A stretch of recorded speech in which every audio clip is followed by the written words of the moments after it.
नमस्कार, मैं doctor Gajendra Gupta BVD government college Chimanpura Shahpura से बोल रहा हूँ। आज का ये जो वीडियो लेक्चर है ये बीएससी पार्ट फर्स्ट के छात्रों के लिए है। छात्रों, जैसा है कि आपने पहले भी मेरे वीडियो लेक्चर देखे रहे हैं, उसी क्रम में अपन आगे चल रहे हैं और आज मैं आप लोगों को एक नया टॉपिक समझाने की कोशिश करूँगा जिसका नाम है गोले को समावेशित करने के लिए आवश्यक ऊर्जा। Means energy required to build a uniform charge sphere. मतलब गोले को समावेशित करना, मतलब एक रूप से गोले को आवेशित करने के लिए कितनी ऊर्जा की आवश्यकता पड़ेगी, ये अपने को आज यहाँ देखना है। और उसके लिए क्या फार्मूला अपन निकाल के बता सकते हैं, उस फार्मूले को भी अपन यहाँ देखेंगे। तो सबसे पहले छात्रों, अगर आप देखो यहाँ पे मैंने एक गोला बनाया है और ऐसा गोला बनाया है कि जिसकी बाहरी त्रिज्या जो है वो कैपिटल आर बताई है। उसकी मतलब आर त्रिज्या का या कैपिटल आर त्रिज्या का एक गोला है अपने पास। इस आर त्रिज्या कैपिटल आर त्रिज्या के गोले पे जो टोटल आवेश है वो ये मान के चलते हैं अपन कि कैपिटल क्यू आवेश जो है इस गोले को दिया गया है। इसके लिए फार्मूला निकालने के लिए यहाँ अपन सबसे पहले आवेश घनत्व का मान निकालते हैं। और जैसा कि आप जानते हो कि आवेश घनत्व आवेश अपन आयतन के रूप में बताया जाता है, तो आवेश तो यहाँ माना है अपन ने छात्रों कैपिटल क्यू, और इस गोले की चूंकि त्रिज्या मानी अपन ने कैपिटल आर, तो इसलिए गोले का आयतन का मान होगा 4/3 पाई आर क्यू। तो अपन जानते हैं कि आवेश घनत्व को अपन आवेश अपन आयतन के रूप से बता सकते हैं। मतलब एकांक आयतन में कितना आवेश उपस्थित है उसे अपन आवेश घनत्व कहते हैं। इसलिए यहाँ वैल्यूज रखी और इससे अपने को समीकरण 1 जो है प्राप्त हो जाती है। संपूर्ण गोले को समावेशित करने के लिए ये मान सकते हैं कि गोला जो है एक तरह से सकेंद्री अल्प मोटाई के विभिन्न गोलीय कोषों से मिलकर बना है। और इन गोलीय कोषों की संरचना निकालने के लिए सबसे पहले अपन ने एक स्मॉल आर दूरी पे, इस गोले के अंदर स्मॉल आर दूरी पे गोलीय कोष की कल्पना की है, जैसा कि आप इसको चित्र में भी देख सकते हो। और ये जो गोलीय कोष है इसकी जो मोटाई है ये मान के चले हैं अपन कि इसकी डी आर इसकी गोलीय कोष की मोटाई है। एक गोलीय कोष की बात करेंगे और उसके हिसाब से अपन कैपिटल आर में कितने गोलीय कोष आ सकते हैं उसको अपन देख सकते हैं। तो यदि अपन स्मॉल आर त्रिज्या के गोले में क्यू आवेश मान लें कि क्यू आवेश है, तो उस अवस्था में स्मॉल क्यू का मान rho into 4/3 pi are Q के द्वारा बता सकते हैं अपन। क्योंकि स्मॉल आर का गोला है तो उसका आयतन का मान होगा 4/3 पाई आर क्यू।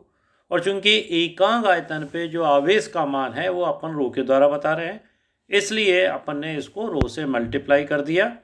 और अपने पास जो इक्वेशन 2 प्राप्त हो गई। तो ये जो इक्वेशन 2 है छात्रों, ये अपने को ये बताती है कि अगर स्मॉल आर त्रिज्या का कोई गोला अपन ने अंडर कंसिडर किया है और उसमें आवेश क्यू है तो उसका मान निकाल के बता सकते हैं अपन इससे। ये गोलीय आवेश वितरण किसी भी बाहरी बिंदु पे इस प्रकार का व्यवहार करता है कि संपूर्ण आवेश उसके केंद्र पर स्थित हो। इस तरह का ये व्यवहार बताता है। इसलिए अपन ये कह सकते हैं कि गोले के पृष्ठ पर जो विभव का मान है, जो कि अपन स्टैंडर्ड फार्मूला है, उससे अपन कह सकते हैं कि विभव के मान को V=KQ/R के द्वारा बता सकते हैं, जहाँ K जो है कांस्टेंट होता है जिसका मान 9 × 10⁹ न्यूटन मीटर स्क्वायर पर कूलम स्क्वायर के द्वारा बता सकते हैं अपन। समीकरण 2 और समीकरण 3 इन दोनों को अगर काम में लें, या अपन ये कहें कि समीकरण 3 में समीकरण 2 से स्मॉल क्यू आवेश की वैल्यूज अगर सब्स्टिट्यूट कर दे तो अपने को समीकरण 4 मिल जाती है। किसी स्मॉल आर त्रिज्या तथा डी आर मोटाई के गोलीय कोष को दिया गया अगर आवेश का मान निकालें तो अपन उस आवेश का मान, माना कि डी को आवेश दिया है उस शेल को, उस गोले कोष को, तो उसमें आवेश घनत्व इंटू 4π² और इस क्षेत्रफल को अपन इसकी मोटाई से गुणा करेंगे तो इसका आयतन आ जाता है सेल का। इसलिए ये समीकरण 5 जो है स्मॉल आवेश डी क्यू को बताती है, जो कि कहाँ बैठा है छात्रों, वो बैठा है गोलीय कोष के ऊपर, गोलीय कोष में बैठा हुआ है वो। आवेशित गोले की त्रिज्या स्मॉल आर से r+dr करने में किया गया कार्य, मतलब कोई भी आवेशित गोले की त्रिज्या है उसको अगर r से r+dr में कन्वर्ट कर रहे हैं अपन, तो जितना कार्य किया जाता है वो कार्य छात्रों उसको अपन स्थित ऊर्जा से बताते हैं। और इसको अपन समीकरण 6 के द्वारा du V into D Q के द्वारा अपन बता सकते हैं। इसी में अगर अपन आगे चलें, समीकरण 4, 5 और 6 को अगर अपन काम में लें तो डी यू का मान अपने पास नया निकल के आ जाता है, जिसकी value 16 pi square rho square के आर की पावर 4 डी आर अपॉन 3 के द्वारा बता सकते हैं। अगर संपूर्ण गोले को समावेशित करने पर स्थित ऊर्जा का मान निकालें तो उसके स्थित ऊर्जा का मान अपन यू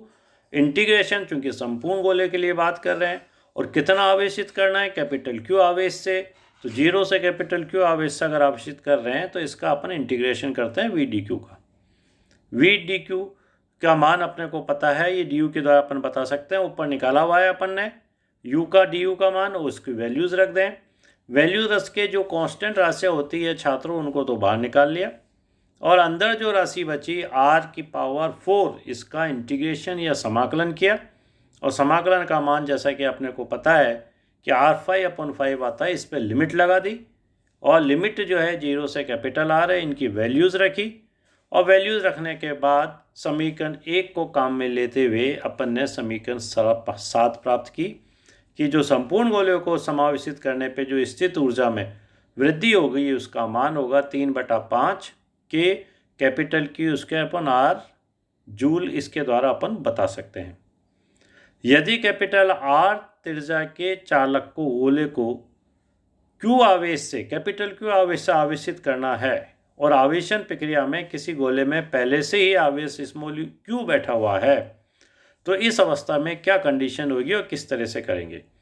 इसको बताने के लिए